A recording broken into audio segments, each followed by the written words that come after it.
ကျွန်တော်ရိုက်ကူးခဲ့တဲ့ငကိုခွဲဇက်ကားမှာပြည်သက်အများနှစ်ချိတ်သဘောကျရင်ဘောပျော်ရွှင်ခဲ့ရတဲ့ဇာတ်ဝင်ကန်းတစ်ခုရှိပါတယ်ဒီဇာတ်ဝင်ကန်းလေးကိုကျွန်တော်ကိုယ်တိုင်လည်းအလွန်သဘောကျပါတယ်အဲ့ဒါကဥတုပ်ပေါ်ကျွန်တော်တို့ခေါ်တဲ့လေးလေးပေါ်ပေါ့လေးလေးပေါ်နဲ့ဆုံတဲ့အခါမှာအဲ့ဒါကတော့ကြည်ဘူးရဲ့လူတွေတချို့ကတော့မှတ်မိမှာပါခင်ဗျာ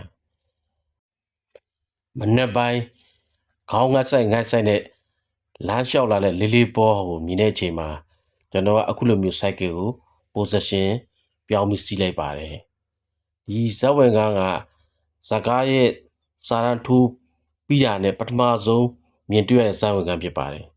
ဒီကနေပြီးမှဇလန်တစ်ခုလုံးကိုဆွဲခေါ်သွားဖြစ်တဲ့အတွက်အရေးကြီးတဲ့အပိုင်းလို့လည်းပြောလို့ရပါတယ်အခုလိုမျိုးလူကွယ်စီးလိုက်တာပေါ့စီးလိုက်တဲ့ခါကျတော့လေးလေးပေါ်ဘက်ကကြည့်ကျွန်တော်လုံးဝမတွေ့တော့ပဲ cycle ကြီးကဒီတိုင်းသူ့ရှိကိုမောင်းလာတဲ့ပုံစံဖြစ်သွားတာပေါ့ခင်ဗျာဒီတဘောတရားနဲ့ကျွန်တော်စီးလိုက်တဲ့ခါမှာလေးလေးပေါ်ကသူစီးလာတဲ့ cycle ကလူမပါပဲမြင်တဲ့အတွက်မှာသူကတရေဆိုပြီးသူကထောက်လက်ကြအော်တော့ပြည့်သက်ဒီအဲ့နေရာကိုသဘောအကျဆုံးနေရာလည်းဖြစ်ပါတယ်ခင်ဗျာပြီးမှကျွန်တော်ကအဲ့လိုပုံစံစီးလာပြီးမှသူ့နားကိုရုတ်တရက်ထွက်လာမှာပေါ့ခင်ဗျာစီးနှင်းပြတဲ့ position သဘောတရားတော့ဒီလိုပါပဲဒီပုံစံပါခင်ဗျာ